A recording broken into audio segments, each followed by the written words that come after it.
As we film today, we find ourselves in the middle of the NFR, or the National Finals Rodeo. This is the ultimate event for competing cowboys and cowgirls. Today, we will discuss the rodeo evolution and what skills are still helpful on a working range.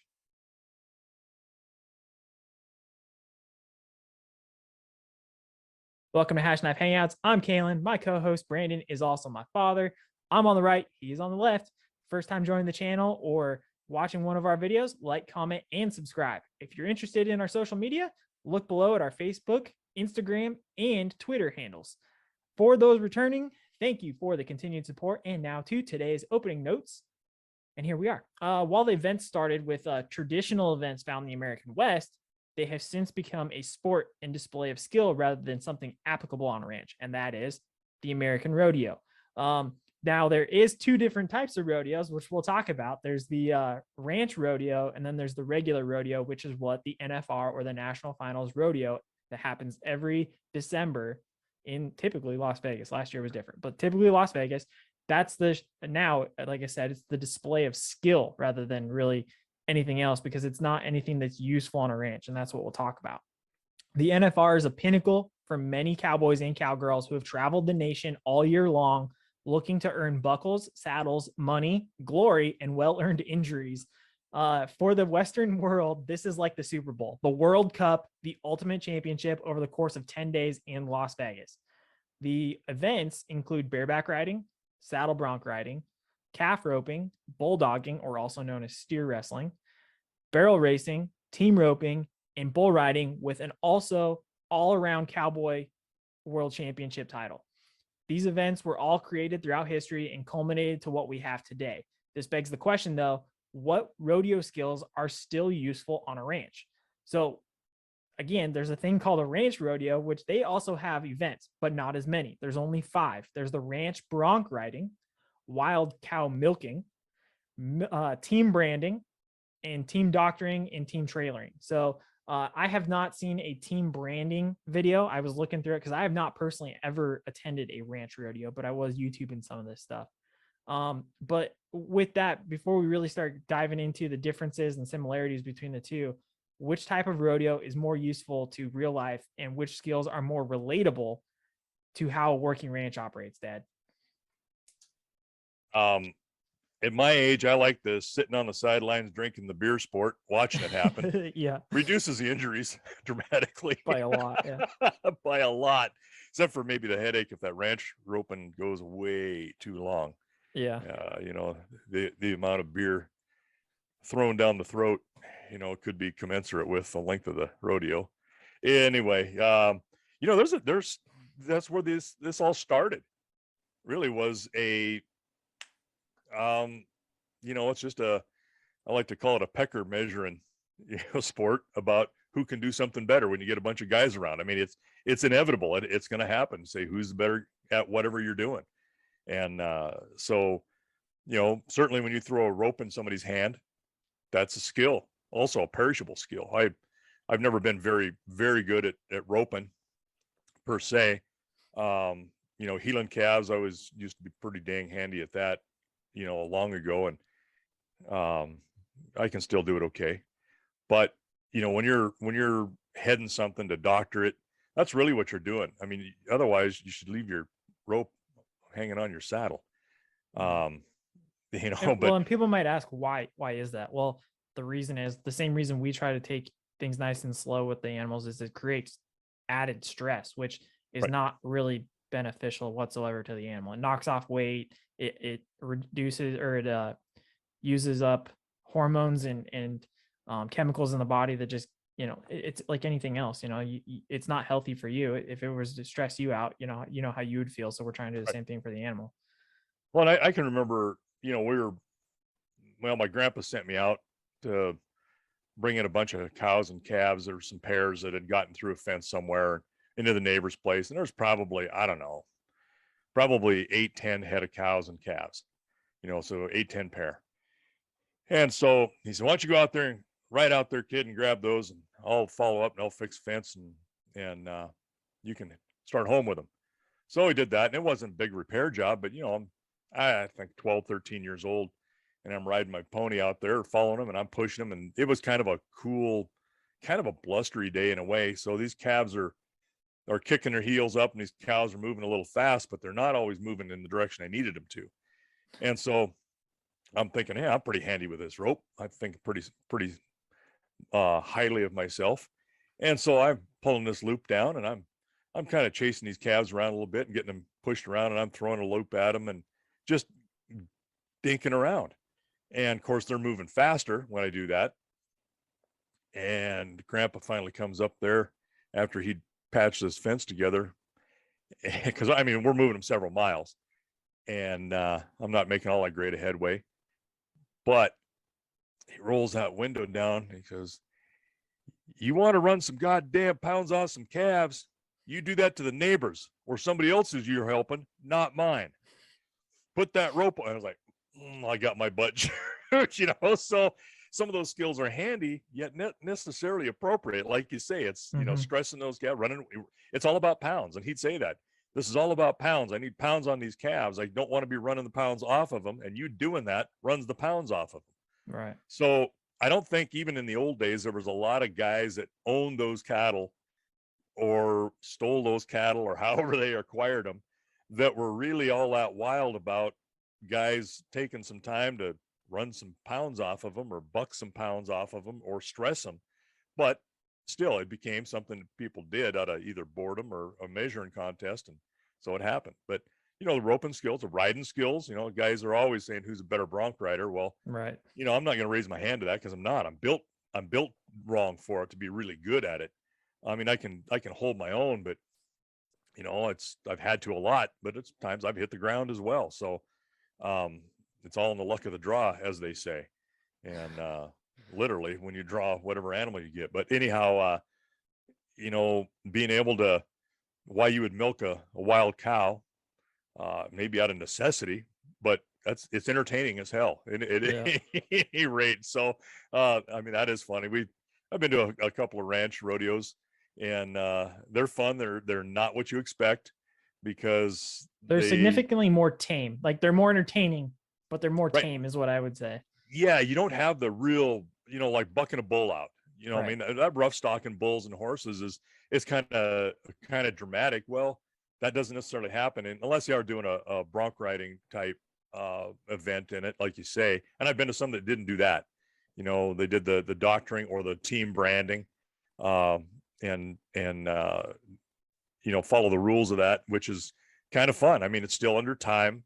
It's you can't bust some certain rules they have, and it is purely about entertainment, but you're combining that skill with it, because it's still, when it comes down to it, it's still a measuring contest. Right. I don't care, even today it is. Well, and here's where we'll go into the differences real quick. Is looking at the good old Google and YouTube.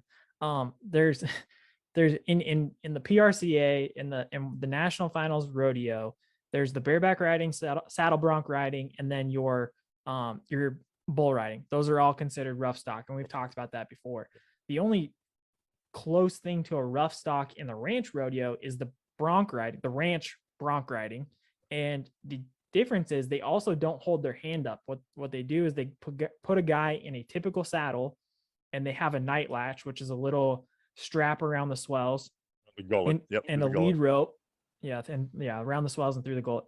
And he's got a lead rope, and he just rides that horse to his best of his ability. There's no real spurring of the animal or anything like that. He's literally just sitting there trying to stay on. Yep. And it's a different way of looking at the bronc riding, really. And of course, there's no bareback, there's no bull riding. It's just that essentially what would be saddle bronc, and it's a different version of saddle bronc, trust me. Then there's saddle. It's just a regular saddle. You got a horn sticking up there. Most bronc saddles in rodeo does not have a horn on it, which is probably for the better, frankly. Yeah. But then I don't know why. Yeah. Well, that, I mean, sometimes those horses come backwards, and that's the worst thing that could happen is you get a saddle horn through. And those guys are riding those a lot. I mean, it isn't like on a ranch where, you have a horse blow up with you, and you're months or a year or two in between real blow ups. unless you're training. And even then it can be, several years in between really good blowups if something happens, Yeah. but so that skill level is not honed necessarily No. like it is, you're reacting. And that's why they do it a little bit more reality based with, like say, that night latch, which is again nothing more than just a strap wrapped around or a buckle where you can put your hand in there and hang on. Well, and what does it do really? People are like, well, what is it other than holding onto it? What does it do? Well, you can hold onto it and kind of do a curl, a bicep curl, and it sucks you into the saddle and keeps you from getting thrown out. That's really Keep you from going one side to the other so much. You can pull yourself back in. Yeah. Then there's the wild cow milking, which there's nothing really equivalent to that other than maybe you could argue the steer wrestling or bulldogging, maybe. But what they do is, watching a video, one guy will typically throw a rope around the cow's head and kind of head it and start pulling it towards his buddies. And there's a team. So here's the other thing too. All the events in the regular rodeo is all individually based unless it is team roping. In team roping, there's two. Well, and bulldogging too, but that's only a helper. Yeah, that's a hazer. I don't really, so you can't count him. Yeah. But that's really the only team event in Right. a lot of the ranch rodeo. Everything's a team event except for the ranch bronc riding, because that, like, you can't get more than one guy on a horse. Otherwise it'd just be weird. But the wild cow milking, what a guy will do is he'll throw a rope around that cow's head. He'll start pulling it towards his buddies, and then the buddies will typically start grabbing the tail and the hind end, and then another guy will get on the head and they'll try and hold it. The other guy, the first guy who put the rope around the cow's head, will dismount his horse and run over and try and milk that cow into a little container. Usually a bottle. Yeah. You like a pop bottle. Something that's got something kind of something small, so it's harder to do too. Small, but with a wide mouth. And once they get the enough milk in there, he'll run over to the spot, and that's when the time stops. So you got to have your fastest guy in that position and probably your biggest and heftiest guys on the cow, right. keeping them from going further than it needs to. Well, and then he hands it to the judge. And I have seen, there's, you usually put a mark on the bottle. It's like a Coke bottle or something, that you can see into. And so they'll milk this cow and they're trying to get that level. They'll run over there and set it down. The judge looks at it, and the worst thing you see is this. Grab it, run back, because these guys are hanging onto this cow just in case, because you don't want to over milk them. Yeah, it's a speed event, right? Yeah. And I've seen that happen, and that's hilarious, because and then these guys are pissed, downtrodden. They're like, oh. Yeah, yep, and they're holding this cow. Oh yeah, no, they're very fun, very entertaining, but still, it's whatever you can come up with. I thought, when you're riding behind a bunch of cows and all of a sudden somebody goes, hey, what if? I mean, everybody's been there, done stupid crap like that before. So yeah. Now team branding, have you seen how that event goes? Can you explain that one? Because I couldn't see that one. Yeah, it's basically the same way, where you'll have the one I saw was a 3-man team. You got a header and a healer, and so you'll have some guys that have to have a specific animal. I mean, some rules can change depending on what's going on. Sometimes they can just go in and grab one, or they have to get a specific one. Just depends on how it's set up. I've seen it both ways, and maybe they're just making it tougher. I don't know. Anyway, the guy goes in, he heads something, and he's dragging it out. The other guy heels it just like you would on a team roping type thing, and then stretch it out. And once they get it down, then they've got a guy with a branding iron that they've actually got the iron in like a little bucket or a pot of flour. Yeah, something so like to mark it, chalk it. Yeah, basically using it like chalk. Yeah. And then he'll grab that iron, run up there, and then they brand it, and he has to put it back in the fire or in the pot, and then they call the time. Okay. So, but they'll give them a flag to start, and then you go in and head it. And then when they put the branding iron back in, when they're done, that's kind of the time. And then there's team doctoring. But you got to get that animal on a correct side too, necessarily. Right, it's got to probably be in the right position. Yeah, right. This is where the brand goes. Yeah, and they can get really picky with it, or close enough. You just get it on a hip or something. Doesn't matter which side. Now that also coincides with team doctoring too, which that one, it's also the same thing in terms of typically 3 guys. And the one that I saw, they had a healer and a header for the rope. So they stretched out the animal.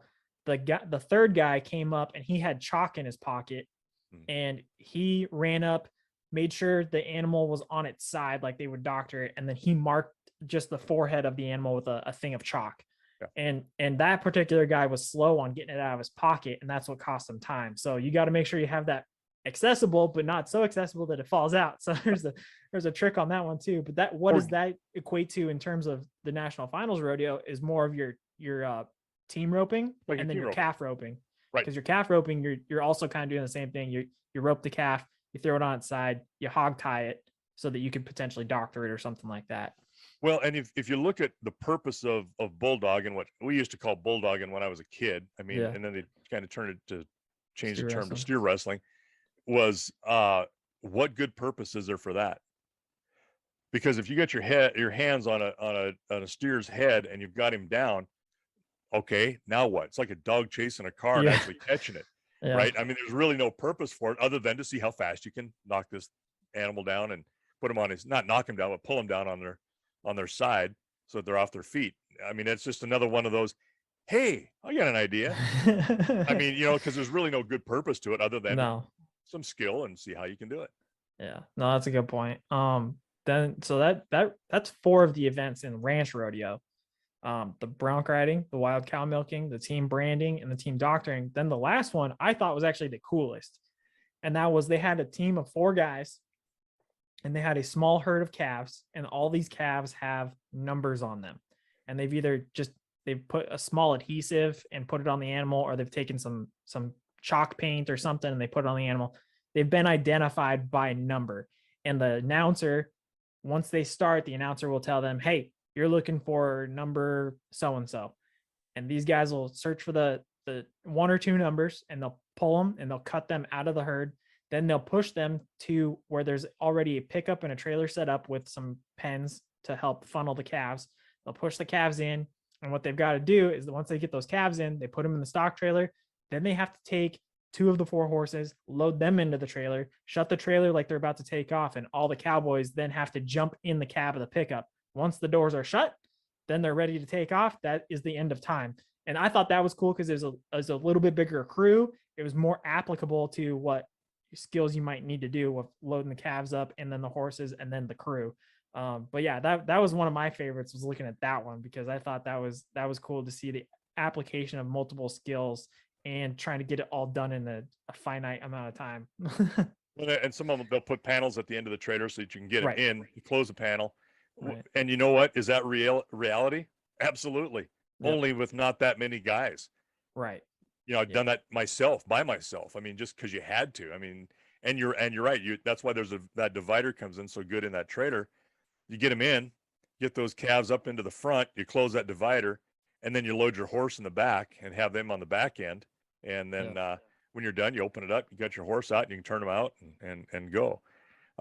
Sometimes, depending on where you're going, though, if you got a small pen like that, sometimes you'll put your horse in the front of the trailer because you may be taking that horse out later at some other spot, and you're dropping these calves off somewhere else. Yeah, so it just depends on what you're doing, but it's still the same principle, whether you're bringing them in and loading them in a trailer and going. So that's funny, getting all these guys in a pickup at the same time too. That's half the fun, watching these guys push you over the top of each other. Oh yeah, trying to get in. And you got 2 guys squeezed in the middle. Yep.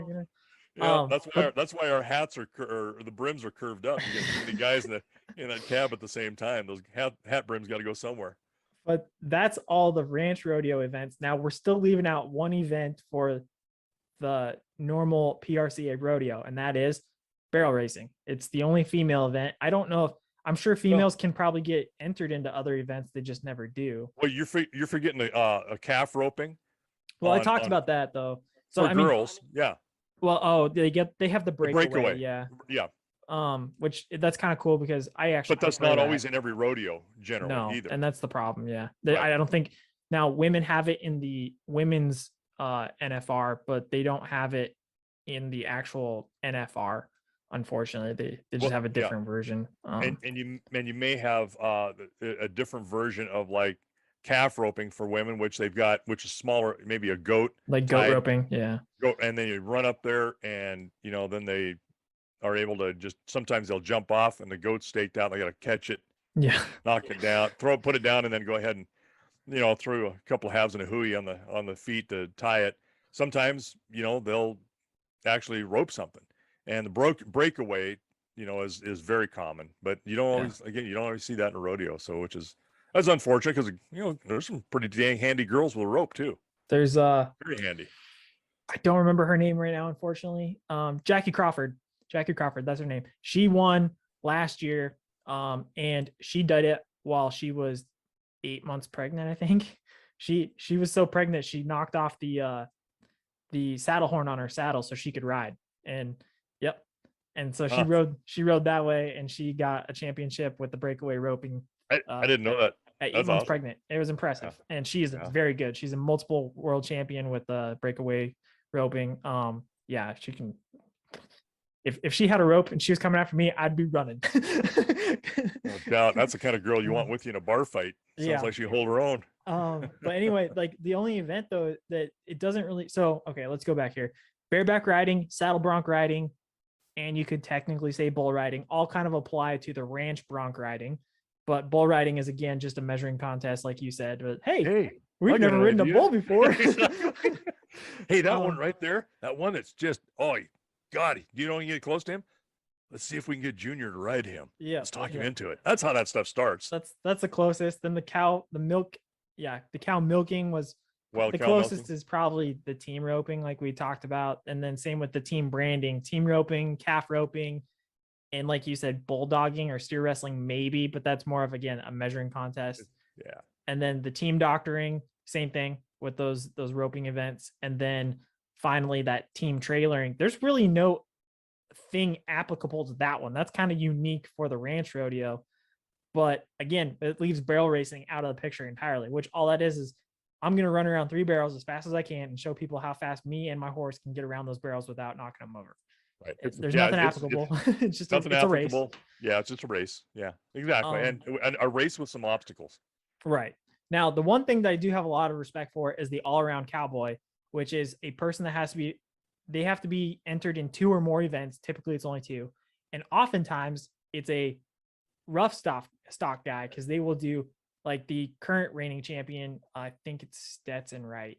There's a bunch of Wrights in the rodeo world, but trust me, it's a clan out of Utah, pretty much, that they've got world champion saddle bronc. I think it's all saddle bronc riders in that family. And he did not get saddle bronc last year. His brother did. However, he got the bull riding, I think, and the all around last year, because again, he does saddle bronc. And then at the end of the rodeo, he does bull riding, and he's gotten an all around for that, which is cool because you can show that I may not be the best at one particular event, but I am the most well-rounded person that I can do multiple events and do a very good job at those multiple events. Yeah. That's why I think it's cool.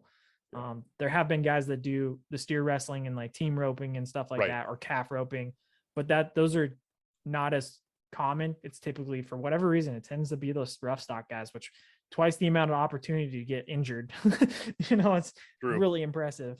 Well, and I don't care who you are, if you know anything about stock and some of those skills, they make it look easy. They make it look very easy, and it is not. I mean, my particularly the saddle bronc, I think, because bareback too. I was gonna say bareback too, because bareback you don't have as much structure. Right. So here's why. As much as if I were to do it, I would love to do bull riding over the horse riding. But I have mad respect for the bareback and saddle bronc, because those guys have to spur and show their legs are spurring up and down the horse and time it with the animal. Whereas the bull riding, you just got to hold on, really. Right. I mean, frankly, it does take a lot of skill and a lot of effort, 100%. But compared to those 2 events with the horses, it's significantly more difficult because you have to be able to, again, time the animal, show that you're doing it, hold on, because when those horses start zigzagging, you better hold on, buddy. Well, and that height on that bull moves a whole lot more than it does on a horse too. True. So I mean, it's and even people with a rope in their hands, I don't care. That those are skills that those guys are so good at, and they've thrown thousands of loops, thousands and thousands and thousands of times, and all of those skills, again, they make it look easy, but it is not easy at all. So, my hat's off to them all. And even those girls are out there, whether they're doing the breakaway stuff, same way. They're jumping off them ponies and, running out there and even grabbing a little goat, tying it up, or, when they're doing anything that they're doing that creates a need for that skill, they're good at it. And you gotta respect them for that. Yeah. Well, and Perishable skills. You can lose that very, very quickly too. I think something to keep in mind too is injuries all about, because I kind of made a joke at the beginning where fame and glory and money, but then also you get injuries. Then again, as I just said earlier, is just a couple minutes ago, is the all around cowboy has twice as amount of opportunities to get hurt as well. Right. I mean, I'm gonna put this as a segment for injuries, but like you've got things like even the goat roping and stuff. If you're not actually physically roping the goat, but you have to get off your horse and tie it up.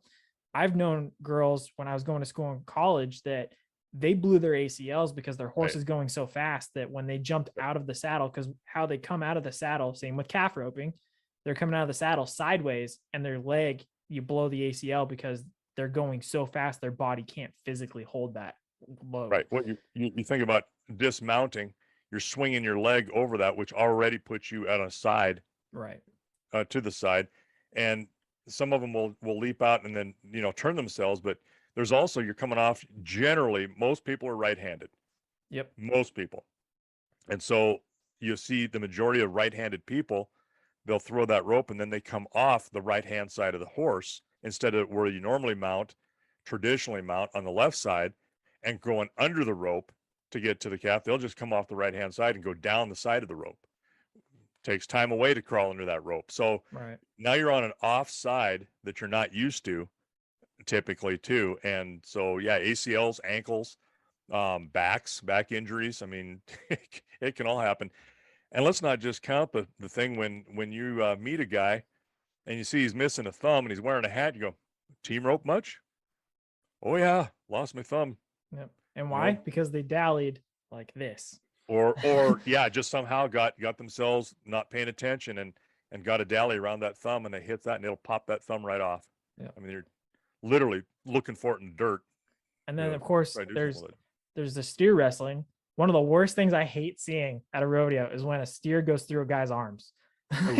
Like, you can tear biceps, you could get a shoulder knocked out. And why did I say that? If nobody's familiar, when you steer wrestle, you put an arm over the animal's head and you typically grab their horns. So you've got like a headlock around it. And then what you do is you dig in and then you flop over on the ground to get them on the ground.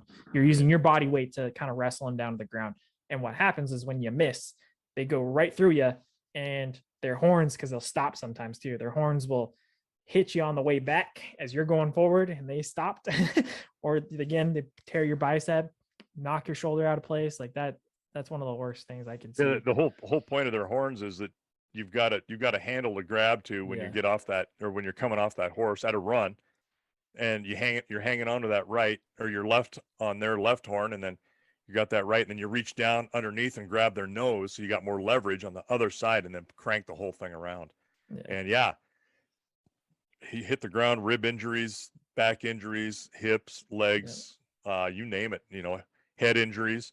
But yeah, some of those steers, after a while, they get smart. They see them coming, and then they just lock up and try to blow on past. Okay, and that's when you need new steers steer. done. And new steers. Yeah, we need another dumb one. Now, okay, so that's those. Let's go to barrel racing real quick. Barrel racing, normally, now you might have back injuries with the riders, but normally those injuries are actually going to be with the horses themselves. Yeah. Because they're going so fast in such a sharp corner that sometimes that's where those injuries come. And unfortunately, some of those are irreparable. But yeah, we did those. Okay, now going to the rough stock, the bareback and the saddle bronc, backs, and then hands also. And a lot of times you'll see guys with braces and stuff on their hands. Particularly the guys that are padded up the most are typically the bareback riders, because they also have neck injuries a lot because their head slaps against the rump of the animal. So they'll have neck injuries, back injuries, and wrist injuries because they're putting their hand really deep into I don't even know what it is. Do you know what it is? It's just a handle, really. It's a steer single. Yeah, just a sear, Confusing. or what we call a sear single. It's just a cover with a rawhide handle, or a hard, rigid handle on the Uh, top. Used to use them. We always call them a sear single, which is typically not necessarily right for bronc riding, but a sear single is something for training horses. A belly band, same thing, where you would run some lines through there and start a horse into harness, or you can actually start driving them like that for riding. I mean, you don't see them very much anymore for used for that purpose, but um, not here, not in this part of the country. You may see it somewhere else in the world, and they just adapted that with a handle on the top of it. And it's just called a bareback rigging. I mean, see how things evolve and change over time. right. And so, yeah, you're just putting that up there so you got something good to grip onto and get that leverage with your arm down over your thigh and try to lock yourself down a little bit, but you're laying way back. It's a whole different type of riding than bareback, or I mean than saddle Saddle bronc. You're bronc. sitting up Okay. in that saddle a little bit more, and it's just a different action. So, but Yeah. yeah, anyway, yeah, it's just not unlike a bull rigging, except that the bull rigging is you continue to wrap that around, you wrap your Yeah. You hand tie down yourself into it. in. Yeah. Yeah, where the sear single, it's tight. You're gloved up, and you want it tight, so you're still working your hand into that as far as you can and getting a really good grip, and so it's harder to get out. Here's the goofy thing about that. Whenever you do something to tie yourself to an animal so it's hard to get away from them, I mean, is that not trying to go for the edge on competition? Oh yeah, absolutely. I mean, well, we'll go one further, which is also the daddy of them all for injuries, bull riding. Bull riding, yeah. So why guys get hung up, and I'll talk why you're talking about getting back to your point in just a second. But guys get hung up, they can't get out of the rigging, and they either get cut out or finally fall out. So arms are getting dislocated, biceps Shoulders, torn, yeah. shoulders, yeah, all sorts of stuff. Then there's also getting stomped on, because typically sometimes the bulls will actually try to step on you. Oh yeah. Then there's the other thing, whereas normally the horses kind of try and get away from you, the bulls will go after you. Right. And they'll also they'll come back at you. So there's getting their head driven into the dirt. A lot of the times bulls, because their power, they'll also slingshot you right back into the chutes. And again, you're getting neck, back injuries, ACLs, because sometimes spurs get caught in the rigging. I've seen that happen a lot. What's that? Everybody, and every spine injuries, everybody gets broken ribs, concussions. Yeah. And that's in all of them. Saddle bronc, bull riding, I think are your little bit higher potential for your, over the saddle bronc for the head injury. Oh, a little bit more. But to go to your point though, getting tied into an animal. I mean, not only are you physically tying your hand to a bull and you're wrapping it once, but you're also look at what the Brazilians did. They brought rosin into the picture, and that's just essentially like a heavy tar that guys, if you see them stroking the rope, they're warming it up to make it more sticky and tacky and glue. And so they stick their hand in there, it'll hold onto that glove. And some of those guys, they technically get a ride because they're still attached to the bull, but they shouldn't have, because they would have been long gone. Well, but they've been using rosin for decades. They've been, that was a thing, but yeah. But when the Brazilians got into the PBR, they brought a whole new type of rosin, and it revolutionized the PBR industry. And what people will do, it wouldn't surprise me if part of the thing was, okay, here's a thing called a rosin tree. Now you got to go up there and you got to take a bite out of it and chew it for 4 hours. You spit that in your hand. I mean, that's the real way we really do. I mean, there's some wild stuff that could take place that, the real guys do this, and there's always the jokesters and stuff. But, one of the things that we're kind of missing, and it's not really a miss, but all of these guys and women, they're athletes. Just because that horse is doing a lot of the work, let's say the barrel racing, for instance, they're still athletes. Those horses are doing the work on that part of it. But those ladies are sitting up there. They're trying to give that horse every advantage. They're trying to, get in time with him and in balance with him, so that horse is really utilizing their bodies so that the human is as light or as least resistance physically on that animal's movement as possible. And I mean, that's not, there's a lot of core stuff going on there, legs, And typically these gals are, they're small compared to, but they're still, that's a part of the thing. You want these horses that are be agile as hell with a light woman on top of them. That's perfect. Well, and who would you say this is me maybe getting us into trouble. Don't. Who out of all of this events do you think is the least athletic? I have two events in mind. The least athletic? Yeah. Well, probably the team ropers and bulldoggers. Yep, that's what I was gonna say too. Because team ropers, all they have to do is they have to sit there and throw a loop, right? Right. And then the bulldoggers, they're not. I wouldn't say they're really athletic. They have some skill, like we've talked about, but they're more typical. Bulldoggers are heavy, muscular, big shoulders, and they got a big belly on them, and they're super strong. It's about Super mass. strong. Yeah, it's about mass. Exactly. You're using their weight and their mass to their advantage, to try to overcome the neck muscles on that steer. Right. To pull, their weight pulls them down, and then being able to be strong enough to pull that neck around and roll them onto their back. Now, but going the opposite though, who do you think is probably the most athletic? You know what, cardio wise and everything, I think the clowns. I mean, you're not wrong. Yeah, I can probably get with that.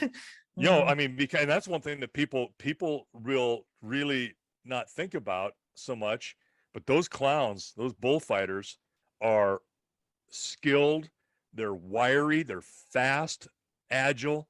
They got to be able to run, sometimes faster than, just the slowest guy, but still run. And there's a way they go about it too. They're not out there they're not just playing dummies. They have skills, and they are a team. They know exactly what they need to do to get a bull off of a and their job, and their job really starts when that ride is over, because now they're trying to make sure that rider is clear of that bull, and that they're not going to be in a vulnerable spot where they get knocked down or hit and then hit in the back or something. And there was a tremendous bull rider lost his life at Cheyenne, Lane Frost. Exact same happened. That was nobody's fault. It just happened because. And he's the reason why they now wear Kevlar vests. Vests, exactly. Yep. But if anybody's interested, check out a guy named Cody Webster. He's a phenomenal bullfighter. He doesn't get dressed up as a clown typically. Now, occasionally he will. This last year when he was at Cheyenne, they called him the daddy of them all for rodeos. He did dress up as a clown, but he is a professional bullfighter for the PBR, Professional Bull Riders Association. And that guy, he explains a lot of how he does things, and he braces up, like he has ACL braces on so he can cut and stuff without getting hurt. But they also, what people don't know is they carry knives on them, so that if a bull rider does get knocked out, they can reach up there and they can cut the rope if they absolutely have to. And they, like you said, they communicate a lot after the ride happens. So there's been some clips I've seen of him where he's sitting there watching, and they'll be in a triangular formation with three guys, and they'll be watching, and they'll kind of be talking to each other. And then all of a sudden he sees a bull rider go down and goes, "Oh, he's out. And as soon as that happens, everybody knows the rider has been knocked out, and they jump on that bull and they start pulling and making sure that the rider is loose. And once he's loose, they protect his body as best as they can from the bull, and they draw the bull away, which is really cool. And they've got a whole system and process for doing it. But yeah, you're actually right. Mad respect to those guys. They are athletes. They're very, very good at what they do. Yeah. And one of the things that you don't think about is if you get in a bull ride, and I'm no expert at this. I've just watched a lot. I know a lot about it. I never rode bulls, didn't do that. So, I mean, full disclosure there, super appreciation for it. Love to watch bull riding, but sometimes those bulls throw their heads, and you'll get one that'll come back when those guys are pulled forward on a jump, or they buck and they're rolling forward, and that bull will throw his head back to hit them, knock them out. Well, because the way that rope, their bull rigging is wrapped and around their hand, and they lock it in.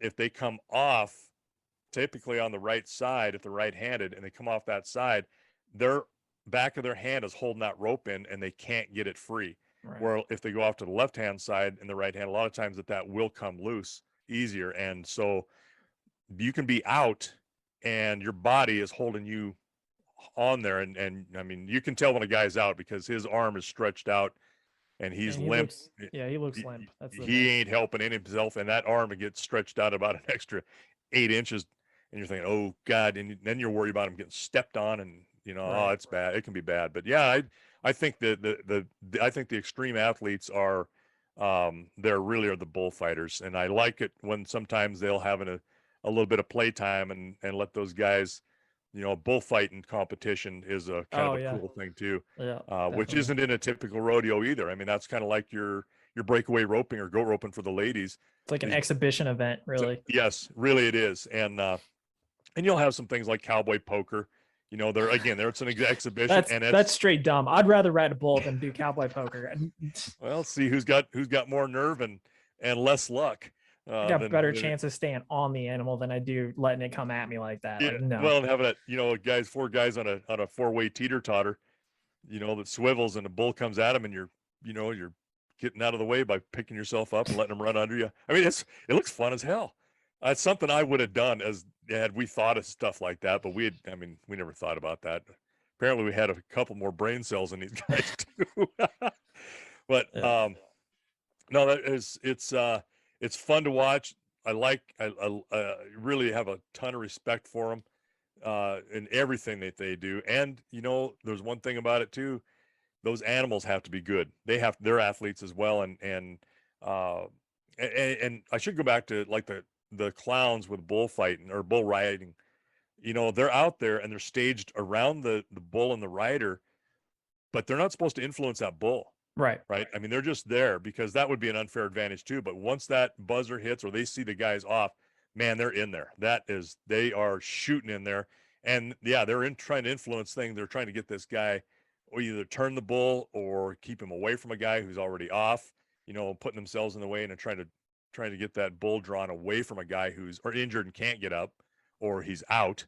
I've seen some really bad stuff. A guy who's completely knocked out, laying there limp on the dirt, and the bull's coming out, and the bullfighter's trying to get him away from him, and bull goes right through him and picks that guy up and throws him in the air. It's a good thing he's unconscious. He's just picking him apart. And Yeah. Sometimes being unconscious actually helps those guys, believe it or it not. would, yeah, depending on if you land right again when they throw you in the air. But Yeah. yeah, and a lot of times typical bulls and cows, they'll just get their head down. They just try to crush you. Right. I mean, they just drive you into the ground, which that's Um, again, those vests help. and to as a final parting note for the athletic part, um, those bulls are athletes. Oh yeah, They breed them, those bulls, those horses, like particularly talking about the rough stock, they breed those animals to buck and to move. And the more that they move during that ride, the more points they get. And it's very impressive to well, understand how they're kind of groomed to get to that point. It's very cool. well, and half of the score on those is the animal. Right. 50 So points out of 100 is the animal. 50 right, points out of 100 is the rider. right. So you can't do that without that animal. And that animal, you could have a bull just walk out there and stand. That's going to be a zero. I mean, Right. there's no that doesn't help the rider at all. So yeah, 50-point score for the rider, 0 for the bull, and you got 50-point ride. 50-point, you might as well fall off. Yep, exactly. So yeah, and so there's a whole industry around. I mean, you got to have those good stock contractors building really, really good animals that are tough to stay on. Consistent or inconsistent is really the best thing, because if you get a bull or a horse that doesn't buck the same way, and most of them do, but it's like they figure them out. But you get somebody who's inconsistent, oh my God, they're tough to stay on. And those are what you really want, because that animal's thinking for itself. It's not just using the same old tricks Right. to do something because it's always worked. They're doing different things and can think, and those are the ones that are legendary. Yeah. Now to the original point as we close this out. The which rodeo, ranch rodeo or the regular like PRCA rodeo, is more applicable to ranching, and why? Well, the ranch rodeo, there's no doubt. Yeah. I mean, because you've still got the same skills. You got roping going on, and with some exceptions, or few exceptions, I should say. Like in our case, if I'm doing something alone, it's alone. I mean, but a lot of times we'll have a couple of us doing something. So it's a team event as well. On they don't have anything that's like the doctoring or, the wild cow milk. We're not milking cows No. per se. I mean, if you do, it's because you're trying to get a calf to suck, and you Yeah. got them you've already got them in the corral, and you've got them usually in a head catch or something, giving yourself every advantage, but you got to get them in there, and you got to get them in there typically with a saddle horse. So, some of those are applicable. Certainly trailering, getting something to be trailered up, doctoring, um, roping. It's split that way. Some people still rope. I would like to, but that's the least stressful of them, is being able to rope a calf out of a bunch of calves and a couple of cows in there and drag them out and have some wrestlers. It's fast. And way less stress, but that's real work, real life type stuff. So yeah, those are all. Bulldogging is not, No. I mean that, so barrel racing is, you know, it's just a display of the agility and some of the skill of that horse and the rider on it. Roping, yeah, arguably that's usable, particularly for the doctoring and in both sports, but um we don't do that as much either, because again, it's stressful. If you have to because of doctoring, yes, but if you're stretching them out there to have fun, that's a butt kicking from grandpa. Yeah, Yeah. he'll kill you for it. Well, You'll end up cleaning chicken coops for punishment. well, I was gonna say that too. Like which PRCA event is actually the most applicable? Probably team roping and calf roping, I guess. So everything else is Yeah, just window dressing. yeah. Everything else is just to show how good I am. I mean, really, I think. But yeah, your roping skills, which I think is, there's also some skill on the part of the horse, but that's a learned training as well. Bulldog in the same way, that bull can't, or those horses can't be afraid of that bull or that steer. They got to run up alongside of them Right. and not be afraid to get hooked or something. Uh, so, but yeah, the roping stuff is probably the most applicable all the way around. Yeah. Okay.